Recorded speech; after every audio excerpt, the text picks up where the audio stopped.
ഇന്ന് പുഷ്പക് പറന്നിറങ്ങുന്നത് ഏകശിലയിൽ കൊത്തിയെടുത്ത അത്ഭുത നിർമ്മിതിയായ ഒരു ഗുഹാക്ഷേത്രത്തിലാണ്. 1966 മുതൽ കേരള പുരാവസ്തു വകുപ്പിന്റെ സംരക്ഷണ സ്മാരകങ്ങളുടെ പട്ടികയിൽ ഉൾപ്പെട്ട ഈ ഗുഹാക്ഷേത്രം കൊല്ലം ജില്ലയിൽ അഞ്ചലിനടുത്ത് കോട്ടുക്കലിലാണ് സ്ഥിതി ചെയ്യുന്നത്.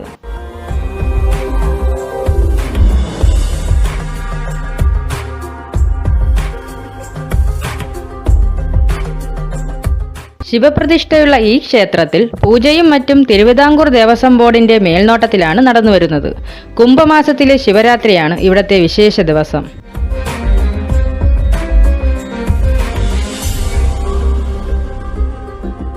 കറ്റിക്കൽ ക്ഷേത്രമെന്നും അറിയപ്പെടുന്ന ഈ ഗുഹാക്ഷേത്രം 11 സെന്റ് സ്ഥലത്തിലാണ് സ്ഥിതി ചെയ്യുന്നത്. കോട്ടുകൽ ഗുഹാക്ഷേത്രം യന്ത്രങ്ങളുടെ സഹായമില്ലാതെ പരമ്പരാഗത ഉപകരണങ്ങളുടെ സഹായത്തോടെയാണ് കൊത്തിയെടുത്തിട്ടുള്ളത്.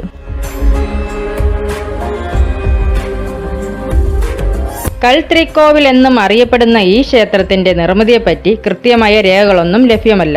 ചരിത്രകാരന്മാരുടെ അഭിപ്രായം അനുസരിച്ച് 7-ാം നൂറ്റാണ്ടിനും 11-ാം നൂറ്റാണ്ടിനും ഇടയ്ക്കാണ് ക്ഷേത്ര നിർമ്മിതി നടന്നതായി കരുതപ്പെടുന്നത്. ഒറ്റപ്പാറയിൽ കിഴക്ക് ദർശനമായി നിർമ്മിച്ചിരിക്കുന്ന ക്ഷേത്രത്തിൽ വ്യത്യസ്ത വലുപ്പത്തിലുള്ള 2 ഗുഹകൾ ഉള്ളതിൽ 2 ശിവലിംഗങ്ങൾ പാറയാൽ നിർമ്മിച്ച പീഠങ്ങളിൽ സ്ഥാപിച്ചിട്ടുണ്ട്.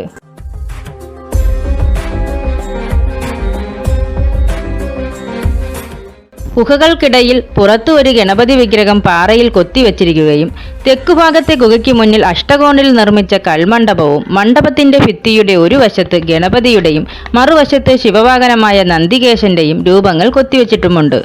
വടക്ക് വശത്തെ ഗുഹയുടെ മുന്നിൽ ഹനുമാന്റെയും നന്ദികേശന്റെയും രൂപങ്ങൾ കൊത്തിയൊരുക്കി വെച്ചിട്ടുണ്ട്.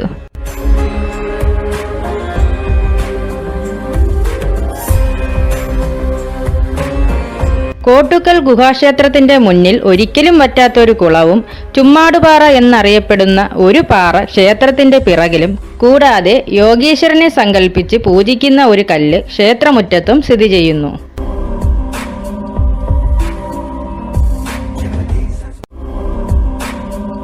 നെൽപ്പാടങ്ങൾക്കിടയിൽ ഗ്രാമാന്തരീക്ഷത്തിൽ സ്ഥിതി ചെയ്യുന്ന കോട്ടുക്കൽ ഗുഹാക്ഷേത്രത്തെ ദൂരെ നിന്ന് നോക്കിയാൽ ഉറങ്ങിക്കിടക്കുന്ന ഒരു ഗജവീരനായി നമുക്ക് തോന്നാം.